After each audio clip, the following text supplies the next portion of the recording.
बिस्मिल्लाहिर्रहमानिर्रहीम। अस्सलाम वालेकुम नाज़रीन, आप यूट्यूब चैनल देख रहे हैं। मैं इमरान खान हूँ। पाकिस्तान तहरीक-ए-इंसाफ के जो इस वक्त चेयरमैन है बैरिस्टर गौहर, उन्होंने तरदीद की है कि अभी इमरान खान साहब के कोई बैक डोर चैनल राब्ते नहीं हो रहे। और इसकी पीछे वजह क्या है देखें, ये हिकमत अमली हो सकती है पाकिस्तान तहरीक-ए-इंसाफ की, या हो सकता है कि मौजूदा सूरत हाल में अब इस वक्त इस्टेबलिशमेंट के साथ बैक डोर चैनल पर राब्ते ना हो रहे हो। इमरान खान साहब और उनकी बहन और दीगर कई लोग जो हैं वो माजी में ये कह चुके हैं कि उनको ऑफ़र्स दी गई हैं। यानी आज भी अगर आप अलीमा खान साहिबा का स्टेटमेंट देखें, वो इमरान खान साहब को मिलकर आई थी, तो उनके स्टेटमेंट में आज भी उन ऑफ़र्स का जिक्र है जो ऑफ़र्स इमरान खान साहब को दी गई। और 2.5 हफ्ते पहले तक तो मैं आपको खुद रिपोर्ट कर चुका हूँ कि इमरान खान साहब को जेल के अंदर, यानी मैं ये तो नहीं बता रहा था आपको कि वो जेल के अंदर लोग इमरान खान को ही मिलकर गए, लेकिन छुट्टी वाले दिन इस तरह से गाड़ियों का दाखिल हो जाना। और 2 मरतबा मैं रिपोर्ट कर चुका हूँ कि गाड़ियाँ जेल के अंदर आती हैं, फुल प्रोटोकॉल के अंदर किसी से मिलती हैं और फिर वो गाड़ियाँ वापस चली जाती हैं। तो ये एक नॉर्मल चीज़ नहीं है। और इस जेल के अंदर जो सबसे इम्पॉर्टेंट आदमी है वो इमरान खान है, ये भी सब जानते हैं। तो कुछ ना कुछ तो ऑफर्स जारी थी और हर तरफ से ये रिपोर्ट हुई हैं। हुकूमत के लोग भी रिपोर्ट करते रहे हैं, हुकूमती सहाफ़ी भी रिपोर्ट करते रहे हैं। बैकडोर चैनल का जो जिक्र है वो इस्टेब्लिशमेंट के जो करीबी सहाफ़ी हैं वो भी इनका जिक्र करते रहे हैं। या तो अभी ये राब्ते नहीं हो रहे, या फिर इन राब्तों को खुफिया रखना एक हिकमत अमली है। लेकिन जो भी है, बहरहाल अभी पाकिस्तान तहरीक-ए-इंसाफ ने यह कहा कि इमरान खान साहब के या हमारी पार्टी के कोई इस्टेब्लिशमेंट के साथ बैक डोर चैनल मुज़ाकरात नहीं है। यही मुज़ाकरात हैं जो आपको नज़र आ रहे हैं, जो हुकूमत के साथ हो रहे हैं पाकिस्तान तहरीक-ए-इंसाफ की कमेटी के। अलीमा खान साहिबा का अगर आप स्टेटमेंट देखें तो उन्होंने क्या कहा, वो ये कह रही हैं कि मुज़ाकरात से तासुर दिया जा रहा है कि इमरान खान भी NRO लेकर जेल से बाहर आना चाहते हैं, लेकिन इमरान खान 1.5 साल से मुकदमात का सामना कर रहे हैं, 2.5 साल हो गए। वो चाहते हैं कि अलकादर ट्रस्ट केस का फैसला आए ताकि दुनिया को मालूम हो कि इस केस में क्या है। अलीमा खान ने कहा कि हुकूमत की जानिब से मुज़ाकरात से तासुर दिया जा रहा है कि इमरान खान उन्हीं की तरह चाह रहे हैं कि NRO लेकर जेल से बाहर आए। आपको ये भूलना नहीं चाहिए कि इमरान खान 2.5 साल से अपने केसेस का सामना कर रहे हैं। उन्होंने कहा कि बहुत कोशिश की गई कि इमरान खान मुल्क छोड़कर चले जाएं, बड़ी कोशिश की। इमरान खान 3 साल के लिए बाहर चले जाएं, फिर 2 साल के लिए कहा बाहर चले जाएं, फिर 6 महीने पर आ गए कि 6 महीने के लिए आप बाहर आ जाएं। फिर इमरान खान को कहा कि ऐसा करते हैं कि हम आपको हाउस अरेस्ट पर डाल देते हैं। फिर कहा कि आप चुप रहें और हमारी हुकूमत को चलने दें। यही वो सारी चीज़ें जो पहले रिपोर्ट हुई हैं। अब कोई ना कोई तो ये पैगाम साजी करता है। अलीमा खान ने कहा कि डायरेक्ट हमारे साथ बात नहीं हो रही। अच्छा, ये तो मैं भी जानता हूं कि अमेरिका में कुछ ओवरसीज पाकिस्तानी है, उनसे रब्ता करके पाकिस्तान में 2 शख्सियात जो है उनको नॉमिनेट किया गया था। एक वक्त था जब इमरान खान साहब के साथ ये बातें की गई थी। ये भी एक टाइम पीरियड था जो अभी गुजर गया है और अब मामलात काफ़ी आगे निकल गए हैं, जो अभी समझ आ रही है। लेकिन इस किस्म के पैगाम हमें और इमरान खान को भी आए हैं। जब इमरान खान 1.5 साल से अपने केसेस का सामना कर रहे हैं और हम भी देख रहे हैं कि कैसे इमरान खान ने सब्र से अपने केसेस का सामना किया है, तो अब ये क्यों तासुर दे रहे हैं कि इमरान खान के राब्ते बैक डोर चैनल से भी हो रहे हैं। देखें, ये तासुर जो है वो उन तमाम चीज़ों से मिलता है जो मार्केट में आती हैं। पाकिस्तान तहरीक-ए-इंसाफ के अपने लोग कहते हैं। मैंने एक खबर दी थी जिसके ऊपर बहुत सारे लोगों ने कहा कि ये खबर ठीक नहीं है। मैंने ये अर्ज़ किया था कि एक ऑफ़र इमरान खान साहब के पास मौजूद थी कि अगर वो डी चौक ना जाते उनके लोग, तो उन्हें हाउस अरेस्ट कर दिया जाता और उस दिन उनको रिहा कर दिया जाता 15 दिसंबर से पहले या 15 दिसंबर के आसपास।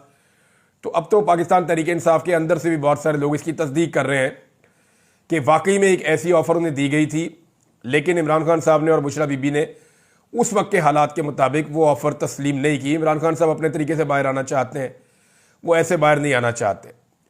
उन्होंने कहा कि अलकादर ट्रस्ट केस में इमरान खान ने कहा है कि 23 दिसंबर को फैसला सुनाया जाना था। 22 दिसंबर को हमें इतला मिली कि जनाब फैसला अब 6 जनवरी को होगा। अब एक बार फिर टीवी पर चलना शुरू हो गया कि इस केस में सज़ा अभी नहीं सुनाई जाएगी। इमरान खान ने वाज़े कहा कि यह आपकी गलतफहमी है कि इस केस को आप मेरी गर्दन पर तलवार लटका रहे हैं बनाकर। इमरान खान ने कहा कि आप सज़ा सुनाएं जिस तरह आपने इद्दत केस में सज़ा सुनाई, आप उसी तरह सज़ा सुनाएं जिस तरह आपने साइफर पे सज़ा सुनाई। आप इस केस में सज़ा सुनाएं ताकि लोगों को पता चले कि आपने किस किस्म का केस बनाया था। दुनिया में इस केस का मजाक बनेगा। हम चाहते हैं कि इस केस का फैसला जल्द अज जल्द सुनाया जाए ताकि हमारे वकील इस केस को हाई कोर्ट में लेकर जाएं। अलीमा खान ने बताया कि इमरान खान ने कहा है कि जो लोग 26 नवंबर से लापता हैं, ये बहुत इंपॉर्टेंट पार्ट है और इसको आप गौर से सुनिएगा क्योंकि मैं कुछ चीज़ें आपके सामने भी फैक्ट्स रखने वाला हूं।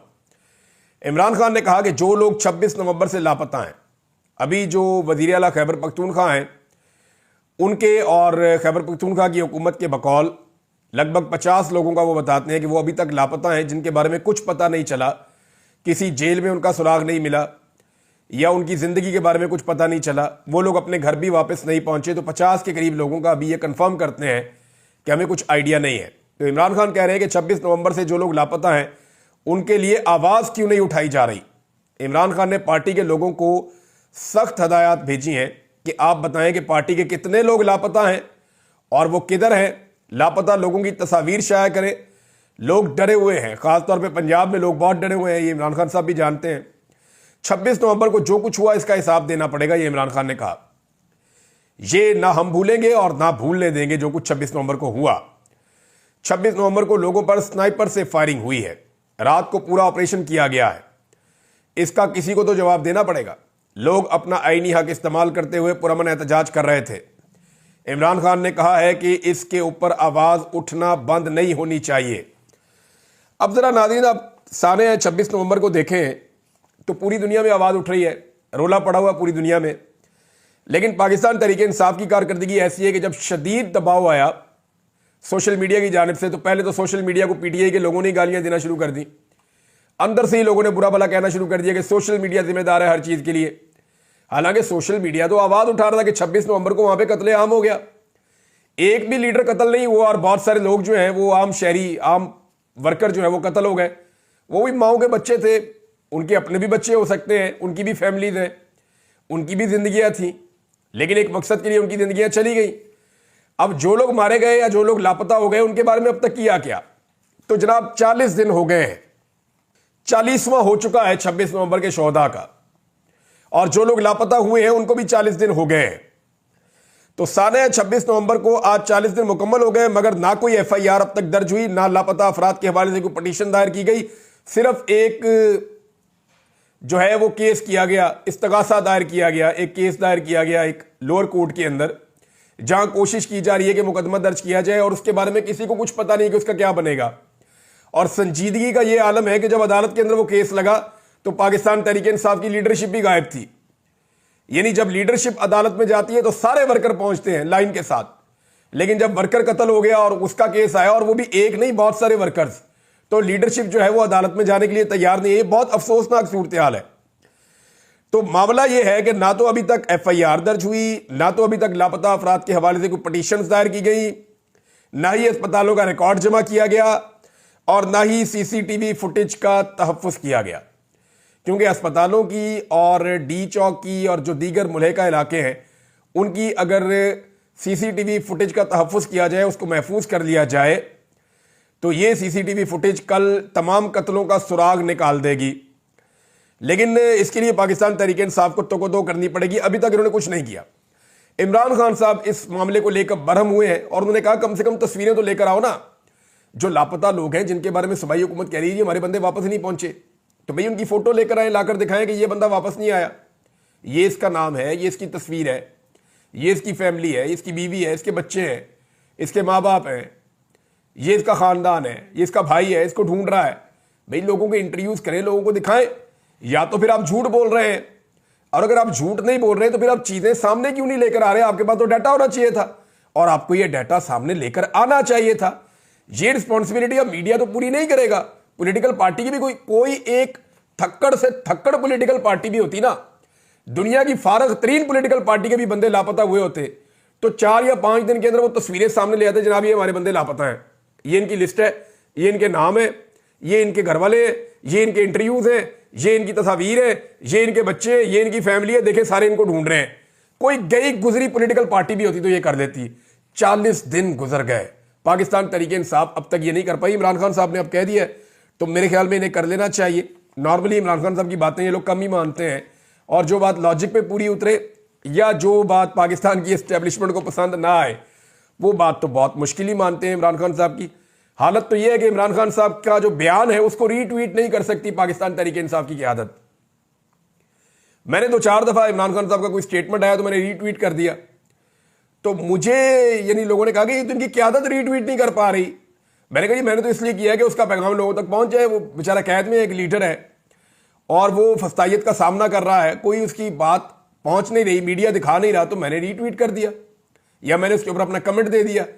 तो उनकी अपनी पॉलिटिकल पार्टी, मेरे चंद दोस्तों ने तवज्जो दिलाई, उन्होंने कहा इनकी अपनी पॉलिटिकल पार्टी जो है इमरान खान साहब के ट्विटर का जो एक स्टेटमेंट आता है ना उसको रीट्वीट करने से वो डरते हैं, वो नहीं कर पा रहे। ये हालात हैं, क्योंकि जो भी चीज़ एस्टेब्लिशमेंट को सूट नहीं करती वो पॉलिटिकल पार्टी फिर नहीं करती। अभी मुलाकात इमरान खान साहब से होनी थी, जो सियासी कमेटी है, मुज़ाकराती कमेटी उसकी, लेकिन मुज़ाकरात नहीं हो सकी। आज के दिन भी हुकूमत ने मुज़ाकराती कमेटी को नहीं मिलने दिया। कमेटी चाहती है कि ऐसे माहौल में मुलाकात हो जहाँ पे रिकॉर्डिंग ना हो। जो ड्रामे पहले से चल रहे हैं, कभी रिकॉर्डिंग करते हैं, कभी ऑडियो, कभी वीडियो रिकॉर्ड करते हैं, हर चीज़ को सेम टाइम में देखते हैं, अपने पास रिकॉर्ड का हिस्सा बनाते हैं। तो इमरान खान साहब और उनकी पार्टी चाहते हैं थोड़ा खुले माहौल के अंदर मुलाकात हो ताकि बातचीत खुलकर हो सके। अब वो ये मांग रहे हैं, देखना ये है कि ये उन्हें मिलता है या नहीं मिलता। फिलहाल आज तो मुलाकात नहीं हुई, कल के दिन में शायद मुलाकात हो जाए और कहा भी ये जा रहा है कि शायद कल मुलाकात करवा दी जाएगी इमरान खान साहब की उनकी सियासी कमेटी, जो मुज़ाकराती कमेटी है उसके साथ, और इमरान खान साहब वहाँ पे कुछ अहकामात देंगे। तो कल बड़ी खबरें आपको मिल जाएंगी इस हवाले से। लेकिन एक चीज़ है कि इमरान खान साहब ने टाइम बार्ड तो किया हुआ है कि जी 31 जनवरी तक का टाइम है, और जो मुझे लगता है ना कि उसके बाद 15 एक दिन और भी दे दिए जाएंगे। तो फरवरी के मिड तक इंतजार करेगी पाकिस्तान तहरीक इंसाफ, और उसके बाद वो दोबारा से अपने मुजाहरों का और एहतजाज का मोमेंटम बनाएगी। और फिर क्योंकि जो बाइडन का पीछे हाथ नहीं होगा, जब जो बाइडन का हाथ नहीं होगा तो फिर कौन इन्हें रोकेगा। यानी इतना जुल्म, फस्तायत और जबर जो बाइडन का हाथ सर पे था तो इन्होंने कर दिया। अब जो बाइडन का हाथ सर पे नहीं है तो किस तरह वो जुल्म, जबर और फस्तायत और वो सारी चीज़ें करेंगे, वो मुश्किल हो जाएगा। तो अगला एहतजाज जो है वो इसका जो फेज़ आ रहा है वो बड़ा सख्त फेज़ आ रहा है।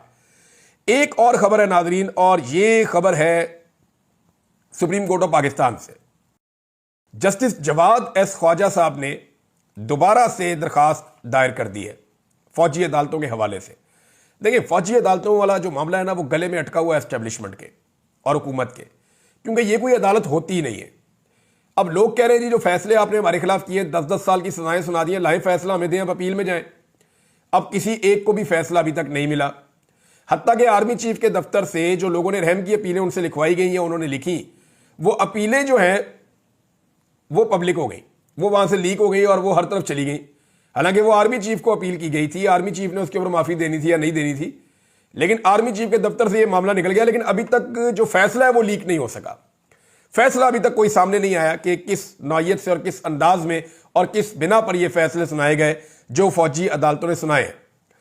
तो ये साबिक चीफ जस्टिस हैं जवाद एस ख्वाजा, इन्होंने 26वीं आईनी तरमीम के फैसले तक, यानी वो कह रहे हैं जब तक कि 26वीं आईनी तरमीम का फैसला नहीं आ जाता ना, क्योंकि उस पर फुल कोर्ट बनना है, आईनी बेंच उस मामले को नहीं सुन सकता। उसकी वजह है, देखिए 26वीं आईनी तरमीम हुई, उसके नतीजे में एक आईनी बेंच बना। वकला का और तमाम फरीकैन का कहना है कि 26वीं आईनी तरमीम गलत बनी है, यह तरमीम ही गलत हुई है। तो तरमीम के नतीजे में जो बेंच बना वो कभी भी केस नहीं सुन सकता उस तरमीम के हवाले से। उसकी वजह यह है कि इसी बेंच के खिलाफ तो केस है, तो यही बेंच उस केस को कैसे सुन सकता है। लिहाजा यह मामला गले में फंसा हुआ है, और एक दो दरखास्तें नहीं है, ये दर्जन भर दरखास्तें हैं और बड़े अहम लोगों की दरखास्तें हैं, बाकायदा बार्स इसके अंदर मेंबर बनी हुई है। तो 26वीं आईनी तरमीम का मामला जाएगा फुल कोर्ट पे, और अगर ये फुल कोर्ट में जाता है तो वहां सबको पता है कि इंसाफ हो गया तो 26वीं आईनी तरमीम उड़ जाएगी।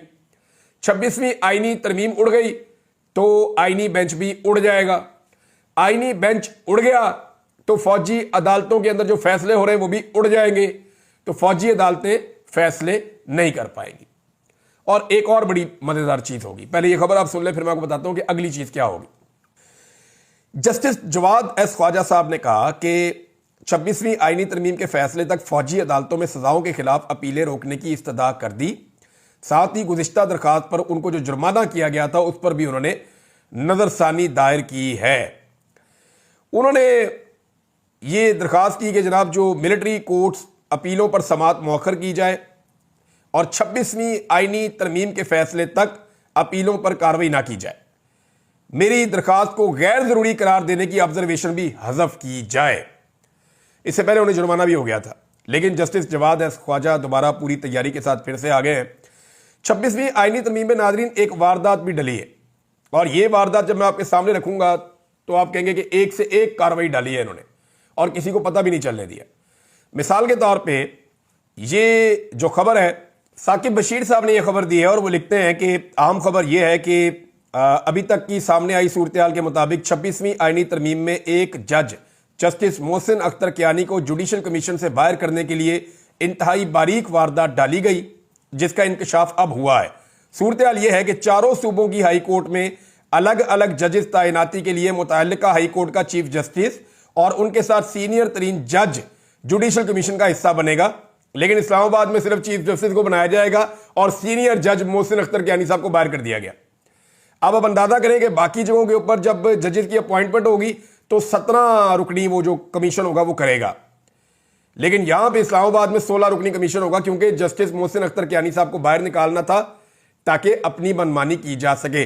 कैसी कैसी बारीक वारदात डाली है इन्होंने 26वीं आईनी तरमीम में। इन चीजों के ऊपर तो तरमीम उड़ा के बाहर फेंकनी चाहिए, और ये तरमीम उठा के ही बाहर फेंकेगी सुप्रीम कोर्ट जब भी कभी फुल कोर्ट के सामने ये मामला आ गया।